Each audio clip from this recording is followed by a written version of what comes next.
최근 한국 정부가 발표한 계획에 조선족을 포함한 중국인들이 공포에 떨고 있습니다.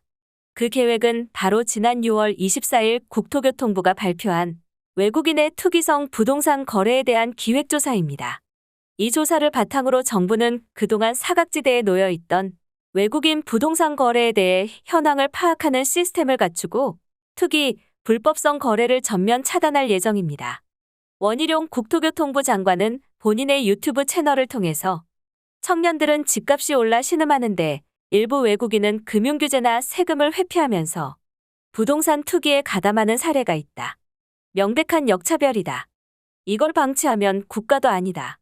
라고 강력히 주장하면서 이 조사의 취지를 설명하고 의지를 표명했는데요. 이를 위해 국토교통부만이 아닌 법무부, 국세청, 관세청 등 유관기관 전부가 힘을 합칠 예정입니다. 이 계획에는 중국에서 마구잡이로 대출을 받아 대한민국의 부동산을 사재기 하던 조선족을 포함한 중국인들에게 과태료 부과 등의 단순 처벌부터 부동산 몰수 등의 엄중한 대응까지 포함되어 있습니다. 이로 인해 대한민국의 부동산을 투기하여 대한민국 부동산 가격 폭등의 주범이던 중국인들에게 대한민국 정부가 철퇴를 내릴 전망입니다.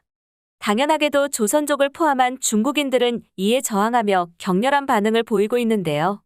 오늘 노커TV에서는 외국인 부동산 투기 관련하여 자세하게 알아보겠습니다. 우리들은 언젠가부터 뉴스나 신문에서 이런 말을 종종 들어왔습니다. 중국인들이 국내 부동산을 싹쓸이한다. 7월 23일 조선일보를 통해 보도된 기사를 보면 부동산 중개인의 이런 인터뷰가 있습니다. 중국인 손님이 늘어 최근에는 손님 10명 중 3명이 중국인이다. 실제로 작년 한 해 중국인이 매입한 부동산은 5,800여 건으로 전체 외국인 매입 건수의 70%를 차지합니다. 전체 비율도 비율이지만 숫자 역시도 10년간 3배가 넘게 증가한 것으로 알려져 있습니다. 위안화 강세와 중국 부동산 위기 등이 맞물려 상대적으로 안전한 대한민국 부동산에 투자를 하는 것입니다. 그래서 어느샌가부터 전세 계약을 하러 갔더니 집주인이 중국인이더라. 월세 계약을 하러 갔더니 집주인이 조선족이더라 하는 이야기를 종종 듣게 된 겁니다. 사실 외국인이 대한민국의 부동산에 투자를 하는 것은 크게 나쁜 일은 아닙니다.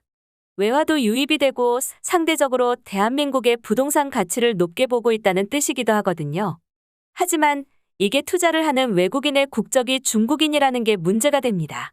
늘 그렇듯 중국인들의 욕심과 대한민국 법의 사각지대가 맞물려 중국인들의 배를 불려주고 있었습니다. 중국 사람들이 대한민국 부동산에 투자하는 방식은 다음과 같습니다. 중국은행에서 대한민국 부동산을 구매하겠다는 명목으로 돈을 빌립니다.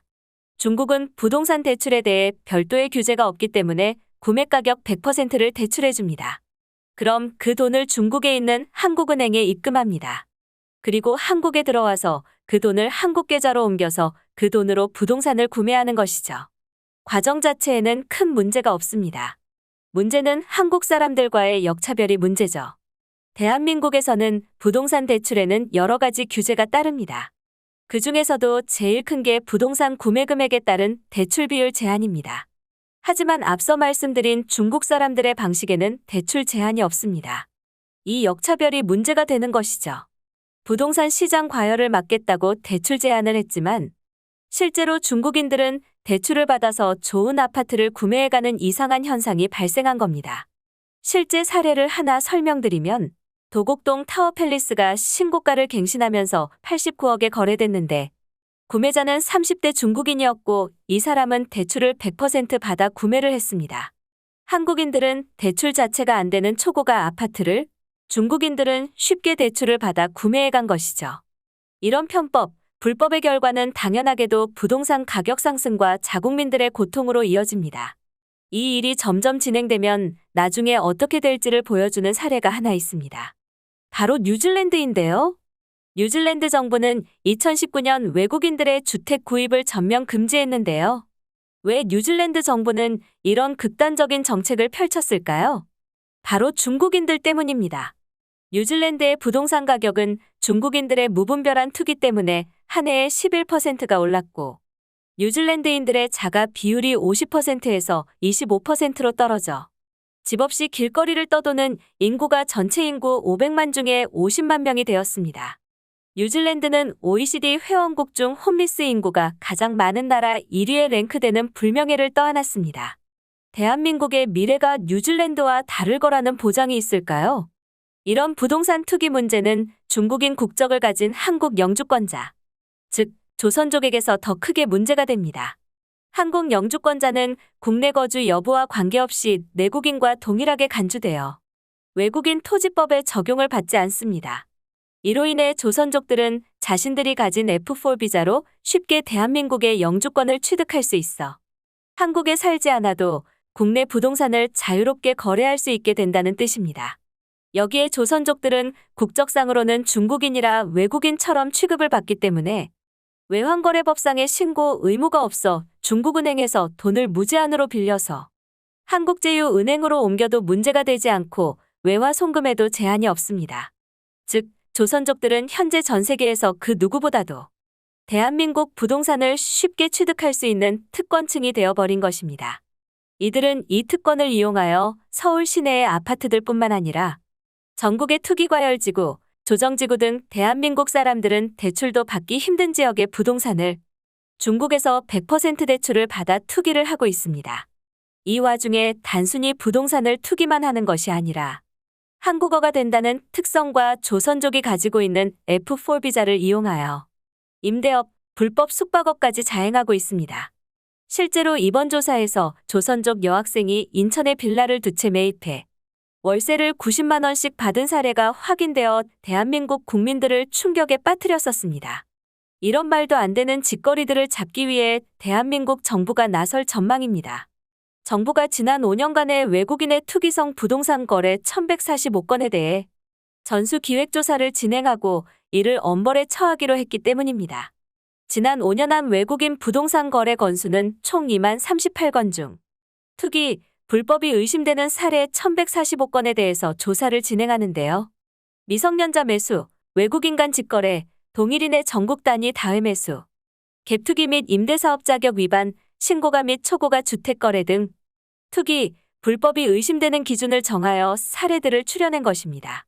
주관은 국토교통부가 하지만 외국인이라는 특수성을 고려해 체류 자격, 주소지 등 정보는 보유한 법무부, 불법 외환거래 등을 단속하는 관세청, 국세청과도 연계하여 일을 진행합니다. 말 그대로 온 정부가 힘을 합쳐 대한민국 부동산을 분탕질하던 조선족을 포함한 중국인들을 엄벌에 처하기로 한 것이죠. 이 계획이 왜 조선족을 포함한 중국인들을 겨냥한 것인지 살펴보려면 이 계획을 바탕으로 진행될 외국인 부동산 거래 규제 및 처벌안을 보면 이해가 되는데요. 처벌안으로 나온 것은 여러 가지가 있지만 주요한 것들을 꼽자면 우선 외국인 부동산 거래 허가구역 지정입니다. 이는 시군구청이 외국인 거래가 불가한 지역을 설정할 수 있게 해주는 제도입니다.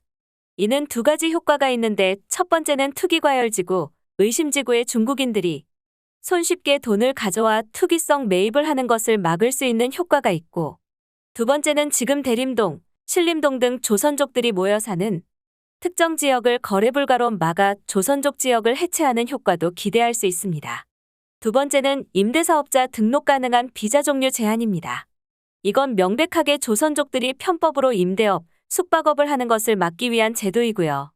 세 번째는 자금조달계획서 제출 강화입니다.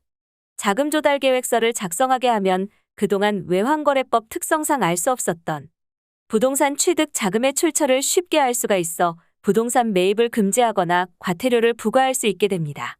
이 역시도 중국은행에서 돈을 무제한으로 빌려 한국제휴은행으로 옮겨서 대한민국 부동산을 취득하던 조선족을 포함한 중국인을 타겟으로 한 규제입니다.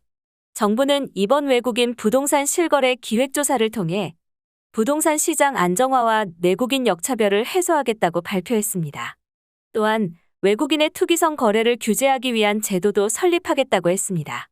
구체적인 제도들은 조사가 끝나는 9월이 되어야 나오겠지만 원희룡 국토교통부 장관과 정부의 의지가 워낙 강하기 때문에 그동안 거의 중국인들이 농락하다시피 했던 대한민국 부동산을 지킬 제도가 곧 만들어질 것으로 보입니다.